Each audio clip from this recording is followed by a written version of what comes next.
ఆయన గద్దర్ గారితోని కలిసారండి? గద్దర్ గారితోని? ఆ! ఆ! అయ్యో! లేదు. చేసినాం. ఆ! చాలా వేదికలు పంచుకున్నాం అన్నతోటి కూడా. గోరటెంకన్న, గద్దరన్న, మరి ఇంక అందెస్తి అన్న, ఆ! గూడంజన్న, సుద్దాల అశోక్ అన్న, ఆ! సుధా అశోక్ తేజ గారు. జయరాజ్ అన్న అందరూ ప్రజాకవుల అందరితోటి కార్యక్రమాలు చేసినాం. అలా పాటలు కూడా పాడుకుంటాం. అవునవును. ప్రతి ఒక్కరికి కూడా అద్భుతమైన పాటలు అందించారు నిజంగా వాస్తవం అది. గద్దర్ గారిది ఒక పాట పాడతారా అండి? మంచిగా. ఒక మంచి పాట పాడండి. అమ్మా తెలంగాణమా ఆకలికే కలగాణమా, అమ్మా తెలంగాణమా ఆకలికే కలగాణమా, అమ్మ నీకు వందనాలమ్మ, అమ్మ నీకు వందనాలమ్మా అని ఉంటది. తర్వాత మన తెలంగాణ ఉద్యమంలో పొడుస్తున్న పొద్దు మీద నడుస్తున్న కాలమా పోరు తెలంగాణమా, బల బల బల బల బల బల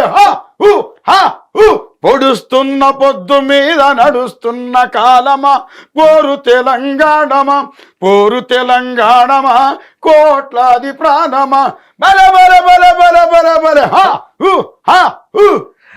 అది ఆహు అంటే ఒక వైబ్రేషన్. అది ఒక కట్టె పట్టుకొని జమ్మున ఎగిరేటోడు, అసలు ఎగిరి పాడేటోడు. ఆయన త్యాగజీ మహానుభావుడు. సభని ఒక ఊపు తీసుకొచ్చేది. కానీ ఇప్పుడు అది పాడుతున్నప్పుడే ఒక వైబ్రేషన్ వచ్చేసింది అది బాడీలో. కొన్ని కొన్ని లిరిక్స్ మనకు అలా ఉంటాయి. చాలా మంచి అద్భుతమైనటువంటి పాటలు ఆయన అందించిండు. అదొక మార్గం. ఆయన మార్గంలో ఆయన చాలా గొప్పవాడు. అందుకే ఎప్పటికీ చిరస్థాయిగా గుండెల్లో నిలిచిపోయాడు. వాస్తవం అది. అండ్ ఇంకోటి అన్న, ఇప్పుడు మీరు ఈవెంట్స్ కి వెళ్తుంటారు కదా, పేమెంట్స్ ఎలా ఉంటాయి? కొన్ని కొన్ని మేము చాలా వరకు ఈవెంట్స్ చూస్తుంటే కొన్ని డిసప్పాయింట్ కూడా ఎదురవుతుంటారు. కొంతమంది డబ్బులు ఇస్తారు. ఆర్కెస్ట్రా మొత్తం చేస్తే ఫస్ట్ పేమెంట్ ఎంత తెలుసా? 2000. అబ్బా! అప్పటికి 12 మంది అప్పుడు స్టార్ట్ అయితే 2000 పోయింది, 5000, 10,000. అంటే ఇప్పుడు 40, 50, 60, 70 అంటే దాన్ని బట్టి డిస్టెన్స్ బట్టి అన్ని ప్రోగ్రాంలు ఒకలా ఉండవు. అవును. కొన్ని పెళ్లిళ్ళు, పేరంటాలు, తర్వాత రిసెప్షన్స్ ఉంటాయి, ఆ తర్వాత జాతరలు ఉంటాయి, ఆ తర్వాత ఒక పెద్ద పెద్ద ఈవెంట్స్ ఉంటాయి. అవును. కానీ అప్పుడు ఏంటంటే ఈవెంట్ని బట్టి పేమెంట్ ఉంటుంది. అవును.